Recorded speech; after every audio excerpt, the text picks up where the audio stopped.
Good morning. मेरा नाम संगीता है और मैं आप लोगों को इतिहास पढ़ाऊंगी। ठीक है, इससे पहले हम लोग थोड़ा सा बात कर लेते हैं कि हम लोग मतलब क्या करते हैं। तो हम लोग का एक ऑफलाइन कोचिंग सेंटर है जिसका नाम है bright future campus institute Jaunpur में। ठीक है, तो आज जो हमारा सब्जेक्ट रहेगा पढ़ाने का वो क्या है, इतिहास। तो इतिहास को पढ़ाने से पहले हम लोग जान लेंगे कि इतिहास क्या है और इतिहास को पढ़ने की आवश्यकता क्यों पड़ी और इतिहास को पढ़ने से हमें क्या फ़ायदे या क्या इससे इसका क्या लाभ है, इसका फ़ायदा और लाभ क्या है। ठीक है, तो इतिहास को देखेंगे। इतिहास कितने शब्दों से मिलकर बना है, तो इतिहास 2 शब्दों से मिलकर बना है। पहला जो शब्द है क्या है, इति, और दूसरा शब्द क्या है, हास। जहाँ पे इति का मतलब होता है बीते हुए से, क्या है, इति का मतलब बीते हुए से, और हास का मतलब होता है कहानियाँ या फिर घटनाएं। ठीक है, हास का क्या मतलब होता है, कहानियाँ या फिर घटनाएं। तो इन दोनों को अगर हम जोड़ के देखते हैं तो निष्कर्ष क्या निकल के आता है, बीते हुए घटनाओं का अध्ययन ही क्या है, इतिहास है। इतिहास क्या है, बीते हुए घटनाओं का अध्ययन। ठीक है, समझ में आ रहा है इतिहास क्या है, बीते हुए घटनाओं का अध्ययन है, बीते हुए घटनाओं का अध्ययन। या फिर ये इसकी परिभाषा और सुंदर लग सके तो हम ऐसे भी कह सकते हैं कि अतीत का अध्ययन ये क्या कहलाता है, इतिहास कहलाता है। अतीत का अध्ययन इतिहास कहलाता है। अतीत का अध्ययन ही क्या है, इतिहास है। इसके बाद से हम लोग देखते हैं कि इतिहास के पिता कौन है या फिर इतिहास के जनक के रूप में किसे जाना जाता है। जैसे अभी तक जो हम लोग पढ़े वो तो हमारे एग्ज़ाम में नहीं आता है, लेकिन परिभाषा के दृष्टिकोण से या फिर जो हम लोग सब्जेक्ट पढ़ रहे हैं उसके बारे में जानकारी होना चाहिए, क्या है, क्यों पढ़ना चाहिए। इसलिए हम लोग क्या पढ़े, इतिहास का परिभाषा पढ़े। अब हम लोग जानेंगे कि इसके पिता कौन है, या father of history. Father of history या इसी को कहते हैं जनक, या इतिहास के जनक। क्या, इतिहास के जनक कौन है, तो एक व्यक्ति आते हैं जिनका नाम है हेरोडोटस। इतिहास के जनक के रूप में किसे जानते हैं, हेरोडोटस को जानते हैं। क्या नाम है, हेरोडोटस। याद रखेंगे इसको कि इतिहास के पिता के रूप में या इतिहास के जनक के रूप में किसे जाना जाता है, हेरोडोटस को जाना जाता है। हेरोडोटस का एक पुस्तक है जो कभी कभी एग्जाम में आ जाता है कि हेरोडोटस के पुस्तक का नाम क्या है। तो हेरोडोटस की पुस्तक का नाम क्या है, हिस्टोरिका। क्या नाम है, हिस्टोरिका। ठीक है, इतिहास के जनक कौन है, हेरोडोटस हैं। हेरोडोटस की पुस्तक का नाम क्या है, हिस्टोरिका। ये हिस्टोरिका किसके बारे में बताती है, तो 5वीं शताब्दी ईसा पूर्व। कब, 5वीं शताब्दी ईसा पूर्व के घटनाओं का ये वर्णन करती है। 5वीं शताब्दी ईसा पूर्व जो घटित हुआ था उसी के बारे में किस में लिखा गया है, हिस्टोरिका में लिखा हुआ है। तो अभी हमारा ये इतिहास के बारे में बेसिक चल रहा था कि इतिहास क्या है और इतिहास के जनक कौन है। आगे हम लोग देखते हैं कि जो इतिहास है वो तो वर्ल्ड, विश्व के परिप्रेक्ष्य में हो सकता है और दूसरा भारत के परिप्रेक्ष्य में हो सकता है। तो हमारा जो आज का मतलब पढ़ने का जो तरीका होगा, हम लोग कैसे पढ़ेंगे, भारत के इतिहास के परिप्रेक्ष्य में पढ़ेंगे। कैसे, भारत के इतिहास के परिप्रेक्ष्य में। ठीक है, भारत के इतिहास के परिप्रेक्ष्य में पढ़ेंगे। इससे पहले हम लोग जान लेंगे कि इतिहास जो है उसको हम लोग आसानी से पढ़ सके, इसलिए क्या किया गया है, इतिहास का डिवीज़न किया गया है। कितने पार्ट में, 3 पार्ट में। मीन्स इतिहास को हम लोग अपनी आसानी से या सुविधा अनुसार पढ़ने की वजह से 3 भागों में विभाजित किया गया है। पहला जो भाग है वो क्या कहलाता है, प्राचीन इतिहास। क्या है, प्राचीन इतिहास। इसी को ही इंग्लिश में क्या कहते हैं, एंशिएंट हिस्ट्री।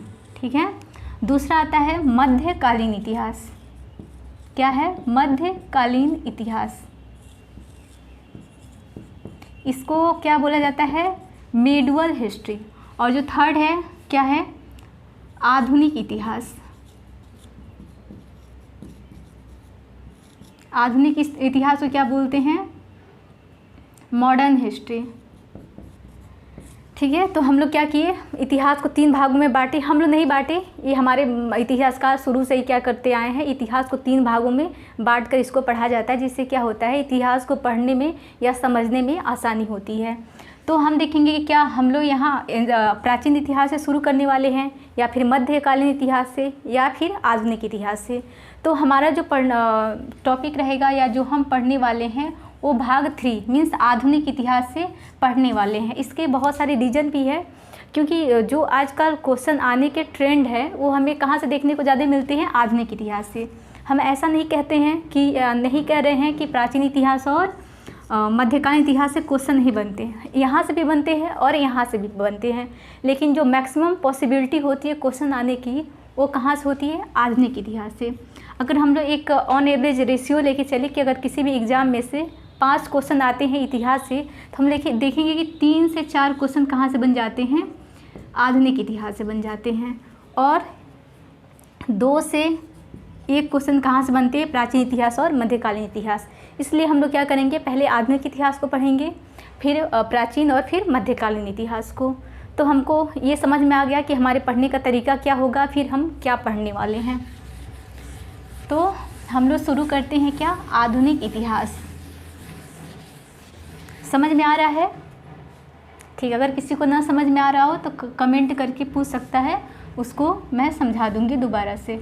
ठीक है, तो हम लोग क्या शुरू करने वाले हैं, आधुनिक इतिहास।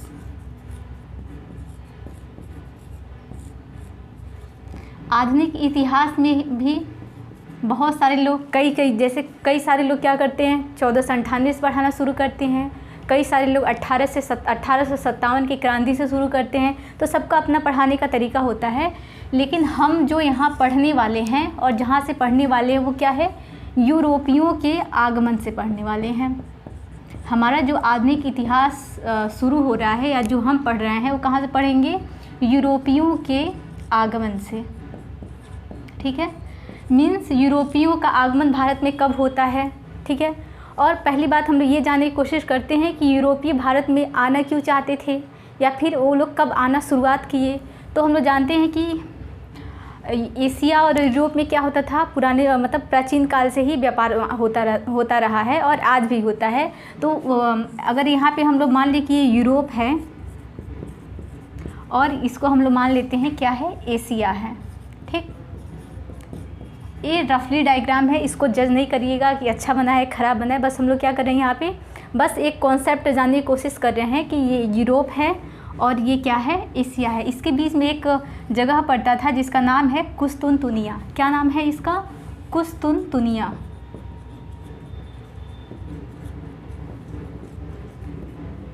और उस समय बात कब की है, 1453 ईस्वी। कब, 1453 ईस्वी। इस डेट से पहले क्या था, इस कुस्तुनतुनिया पे इटली या फिर बात कर लेंगे रोमन साम्राज्य का अधिकार था। फिर 1453 ईस्वी में क्या होता है, ऑटोमन तुर्क का अधिकार किस पे हो जाता है, इस कुस्तुनतुनिया पे हो जाता है। ठीक, ये कुस्तुनतुनिया क्या है, एक तरह से बात कर ले तो एशिया और यूरोप के बीच में जो व्यापार होता था उसका मध्य बिंदु या केंद्र। मीन्स अगर एशिया से व्यापार करना है तो इस रूट को हर हाल में हमें फॉलो करना ही है। तो जब कुस्तुनतुनिया पे ऑटोमन साम्राज्य, अभी फिर बात कर लेंगे, तुर्की का अधिकार हो जाता है। किसका, तुर्की का अधिकार। इससे पहले हम लोग जान लेंगे कि ये कुस्तुनतुनिया है, उसका प्रेजेंट टाइम में लोकेशन कहाँ है। तो यही तुर्की, जिसका प्रेजेंट टाइम में नाम चेंज होके क्या हो गया है, तुर्कीये। इस तुर्की का प्रेजेंट में नाम क्या है, तुर्कीये। ठीक है, तो इसका एक अधिकार हो जाता है किस पे, कुस्तुनतुनिया पे। तो जो व्यापार होता था यूरोप और एशिया के मध्य में, ये तुर्की वाले क्या करते हैं, उस व्यापार पे बहुत सारा टैक्स कलेक्ट करना शुरू कर देते हैं, जिसकी वजह से क्या होता है, यूरोपियों को जितना फ़ायदा होता था व्यापार में, अब क्या होने लगता है, घाटा होने लगता है, जिससे ये लोग एक नए मार्ग की खोज में निकलते हैं और उसकी तलाश करते हैं। ठीक है, तो हम लोग बस ये समझ लिए कि कुस्तुनतुनिया क्या है। तो कुस्तुनतुनिया पे अधिकार कब होता है, 1453 ईस्वी में। किसका हो जाता है, ऑटोमन साम्राज्य या फिर तुर्की का एक अधिकार हो जाता है। तो ठीक है, 1453 ईस्वी में क्या होता है, कुस्तुनतुनिया पे तुर्की का एकाधिकार हो जाने की वजह से यूरोप को व्यापार में घाटा होने लगता है। तो ये लोग नए विकल्प के रूप में क्या करते हैं, नए मार्ग की खोज की तलाश में निकलते हैं। ठीक है, इतनी बात समझ में आ गई तो हम लोग क्या करते हैं, इसको रफ करते हैं, फिर आगे बढ़ते हैं।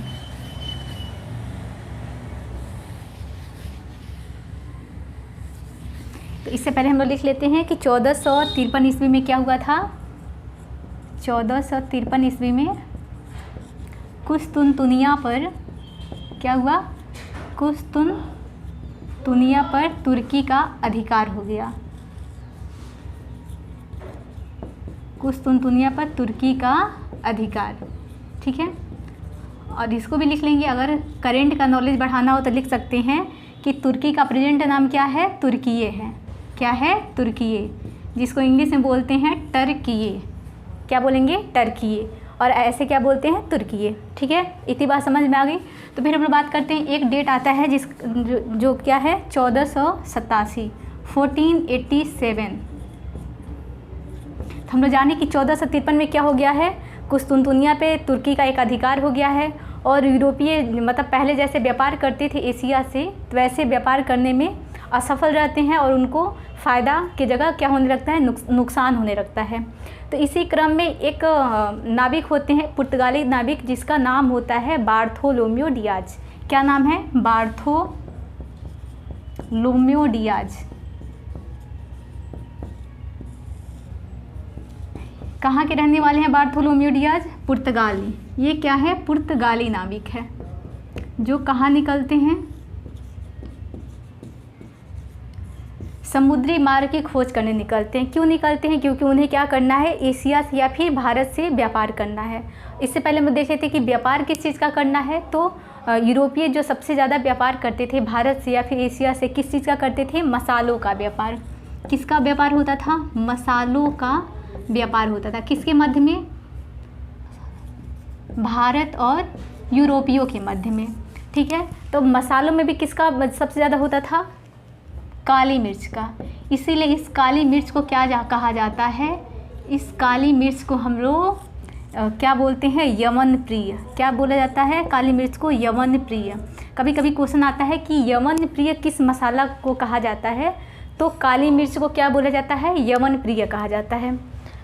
तो और एक बात ये भी बनता है कि यूरोप मसालों को इतना प्रीफर क्यों करते थे, उनको मसाला इतना पसंद क्यों था, क्योंकि तो हम सभी जानते हैं कि क्या है, जो यूरोपीय देश हैं क्या है, ठंडे प्रदेश वाले देश हैं, ठंडा इलाका है, तो जिसकी वजह से उनको अपने खाद्य पदार्थों को सुरक्षित रखने के लिए किसकी ज़रूरत पड़ती थी, मसालों की ज़रूरत पड़ती थी। इससे तो क्या होता था, मसालों से एक तो खाद्य पदार्थ सुरक्षित होते थे, और दूसरा उसका टेस्ट और स्वाद बढ़ जाता था। इस वजह से क्या होता था, मसालों का डिमांड यूरोप में सबसे ज़्यादा था। तो इससे पहले हम लोग बात कर रहे थे 1487 ईस्वी की। 1487 ईस्वी में पुर्तगाली नाविक है जिसका नाम है बार्थोलोम्यो डियाज। क्या करने निकलता है, भारत की खोज करने निकलता है।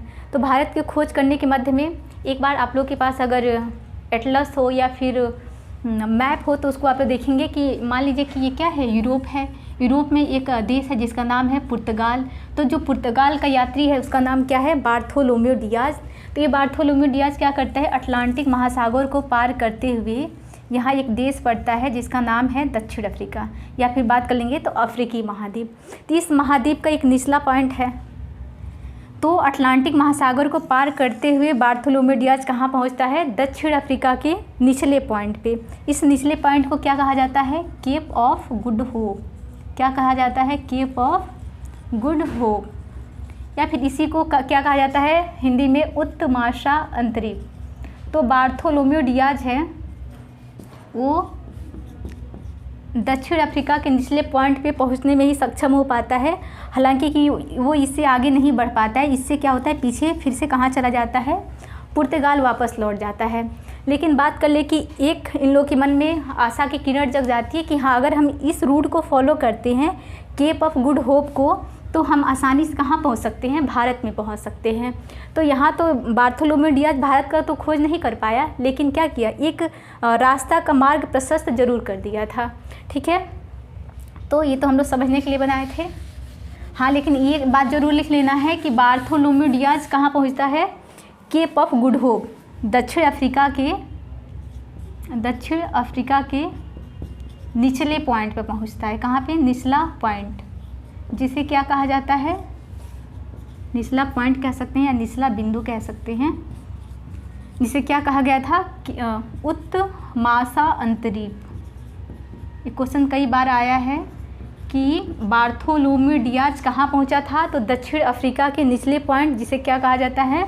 उत्तमाशा अंतरीप या फिर केप ऑफ गुड होप।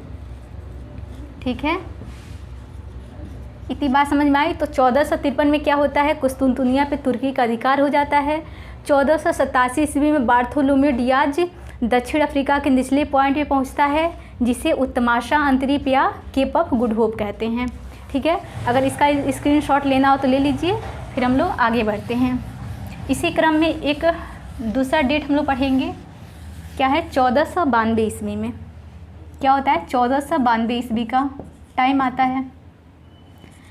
इसमें स्पेनिश यात्री, स्पेन का यात्री होता है जिसका नाम है कोलंबस। नाम सबने सुना होगा, सबको पता है कि अमेरिका का खोज किसने किया था? कोलंबस ने किया था। लेकिन वो कहाँ का रहने वाला था? तो कोलंबस स्पेन का रहने वाला था। ठीक है, तो हम लोग क्या करेंगे, जब भी किसी व्यक्ति का नाम पढ़ेंगे, नाम से पहले हम लोग क्या करेंगे? उसके देश का नाम भी जान लेंगे। कई बार एग्जाम में क्या करता है, व्यक्ति के नाम के साथ साथ वो कहाँ का रहने वाला है, इसको मिलान करने में पूछ देता है। तो कोलंबस कहाँ का रहने वाला था? स्पेन का रहने वाला था। कहाँ निकलता है? भारत की खोज के लिए निकलता है। इसको आगे बढ़ने से पहले हम लोग ये बात जान लेते हैं कि क्या भारत की खोज या अमेरिका की खोज कोलंबस या फिर वास्को डी गामा के द्वारा की गई थी? नहीं, ये बात सरासर गलत है। ऐसा नहीं है कि भारत खोजा हुआ था, उसको खोजने की ज़रूरत थी, या फिर अमेरिका खो गया था, उसको खोजने की ज़रूरत थी। हाँ, ये बात ज़रूर कह सकते हैं कि समुद्र मार्ग के द्वारा पहली बार कोलंबस ने क्या किया था? अमेरिका की खोज किया था। और वास्को डी गामा क्या किया था? समुद्र के रास्ते भारत का खोज किया था। तो हम ऐसा नहीं कह सकते हैं कि वास्को डी गामा ने भारत का खोज किया था, बल्कि ऐसे कह सकते हैं कि वास्को डी गामा ने समुद्र के मार्ग से या जल के रास्ते क्या किया था? भारत का खोज किया था। इतनी बात समझ में आ गई। तो फिर हम लोग आगे बढ़ते हैं कि 1492 ईस्वी में स्पेनिश यात्री कोलंबस कहाँ निकलता है? भारत की खोज करने निकलता है। लेकिन वो यूरोप के पूर्वी साइड में न जाकर कहाँ चला जाता है? पश्चिम साइड में चला जाता है। कहाँ पे? अमेरिका के तटवर्ती प्रदेशों में। और वहाँ जाके बहुत खुश हो जाता है और क्या बोलने लगता है कि देखो देखो मैंने क्या किया? भारत का खोज कर लिया। लेकिन वो भारत न होके क्या होता है? अमेरिका होता है, या फिर कह लेंगे वेस्ट इंडीज होता है। इसलिए जो पश्चिमी साइड में खोजा गया था कोलंबस के द्वारा, उसको क्या कहा गया था? West Indies. वेस्ट इंडीज नाम से समझ में आ रहा है ना? ईस्ट इंडीज मीन्स पूर्व का भारत और वेस्ट इंडीज मीन्स पश्चिम का भारत। इसलिए आज भी हम लोग देखते हैं कि क्या है? वेस्ट इंडीज़ नामक एक देश अमेरिका में आज भी एग्जिस्ट करता है। ठीक है, तो स्पेनिश यात्री 1492 में क्या किया? अमेरिका का खोज किया। किसका? अमेरिका का खोज। समझ में आ रहा है? फिर मैं भी वही बात बोल रही हूँ कि अमेरिका का खोज नहीं किया गया था, जल के रास्ते का खोज किया गया था। कहाँ पहुँचने के लिए? अमेरिका पहुँचने के लिए। ठीक है, इसके बाद से एक और हम लोग डेट पढ़ेंगे जिसका नाम है 1498 ईस्वी। इस 1498 ईस्वी में हम देखें कि 1487 ईस्वी में पुर्तगाली यात्री बार्थोलोम्यू डियाज कहाँ आता है? अफ्रीका के दक्षिणी पॉइंट पे आता है, जिसे क्या कहा गया था? केप ऑफ गुड होप कहा गया था। अब हम देखेंगे कि जो भी व्यक्ति आएंगे कहाँ? भारत में, वो किस रास्ते को और किस रूट को फॉलो करेंगे? तो वही केप ऑफ गुड दक्षिण अफ्रीका के रास्ते होकर के कहाँ आएंगे? भारत आएंगे। ठीक है, तो 1498 ईस्वी में पुर्तगाली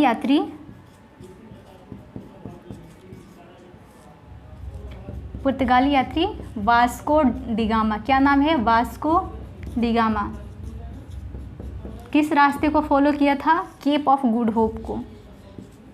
केप ऑफ गुड होप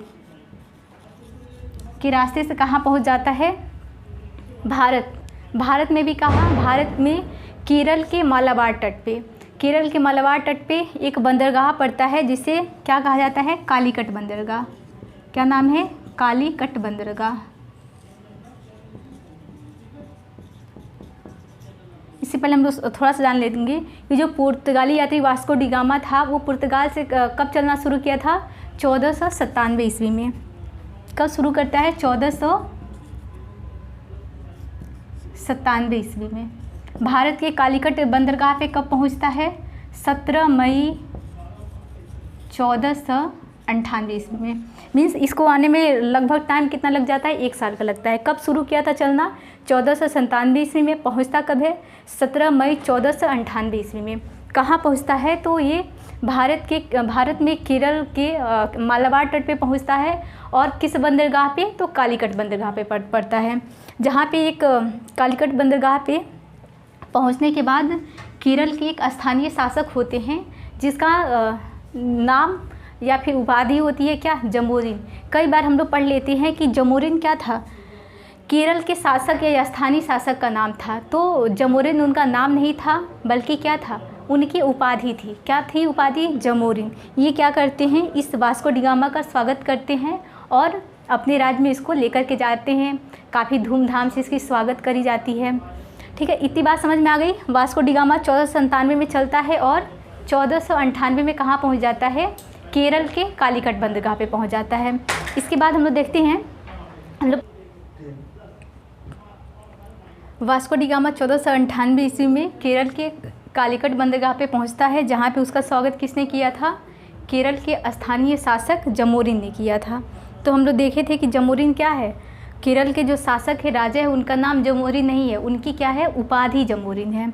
ठीक है, तो एक बात हम लोग पहले ही पढ़ चुके हैं कि जो वास्को डी गामा है किस रूट को फॉलो किया है या फिर किस रास्ते से आया है? तो किसको फॉलो किया है? Cape of Good Hope. Means Africa के दक्षिणी पॉइंट से होते हुए कहाँ आया था? केरल में आया था।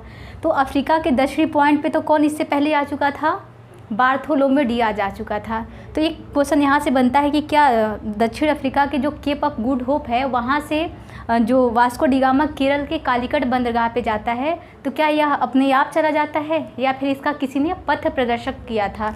तो वहाँ पे एक गुजरात के पथ प्रदर्शक होते हैं जिनका नाम है पथ प्रदर्शक, जिनका नाम है अहमद इब्न मजीद। क्या नाम है? अहमद इब्न मजीद। इन्होंने क्या किया था? वास्को डी गामा को केप ऑफ गुड होप से लेकर के केरल के कालीकट बंदरगाह में पहुंचने में क्या किया था? सहायता किया था या फिर पथ प्रदर्शन किया था। तो यहाँ से एक तो क्वेश्चन यही बन जाता है कि वास्को डी गामा का पथ प्रदर्शन का काम किसने किया था? तो अहमद इब्न मजीद ने किया था। कहाँ का रहने वाला था? तो गुजरात का पथ प्रदर्शक था। ठीक है, तो हम लोग देखते हैं कि जब जमोरिन वास्को डी गामा को अपने राज्य में लेके जाते हैं, इनका अच्छे स्वागत करते हैं। फिर जब वास्को डी गामा अपने देश जाने लगता है तो क्या किया जाता है? वास्को डी गामा के जहाज़ को मसालों से भर दिया जाता है। किससे भर दिया जाता है? मसालों से भर दिया जाता है। और मसालों में भी कौन सा मसाला? काली मिर्च। कौन सा रहेगा? काली मिर्च। काली मिर्च को क्या कहा जाता है? यवन प्रिय। काली मिर्च को क्या कहा जाता है? यवन प्रिय कहा जाता है। क्यों? क्योंकि यूरोपियों को क्या होता है? काली मिर्च बहुत ज़्यादा ही पसंद था या अभी भी पसंद है। तो ठीक है, जब ये काली मिर्च को अपने देश लेके जाता है कौन? Vasco D gamma. तो वहाँ हम लोग को देखने को मिलता है कि जब ये वहाँ पे काली मिर्च को लेके जाता है तो इस मसाले को वहाँ के मार्केट में या वहाँ के बाज़ार में जब बेचता है तो इसको कितना फ़ायदा होता है? लगभग 60 गुना। कितना फ़ायदा हुआ? 60 गुना। ये फ़ायदा कैसा था? उसके वास्को डी गामा का आने का खर्च, जाने का खर्च, दोनों खर्चों को इंक्लूड करने के बाद से अगर हम फ़ायदा की बात करेंगे तो कितना फ़ायदा हुआ? 60 गुना फ़ायदा हुआ।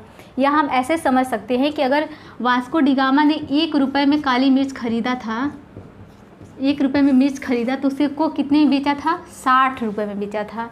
मीन्स कितना उसको फ़ायदा हुआ? 60 गुना फ़ायदा हुआ।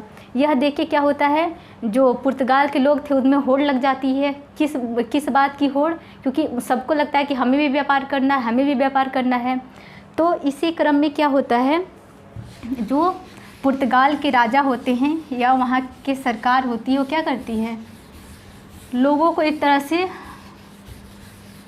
प्रमोट करने की कोशिश करने लगते हैं कि हाँ आप भी जाओ, क्या कहाँ, भारत जाओ और वहाँ से क्या करो, मसालों का व्यापार करिए। तो इसी क्रम में देखते हैं कि वास्को डी गामा कुल मिला के भारत में कितनी बार आया था, 3 बार आया था।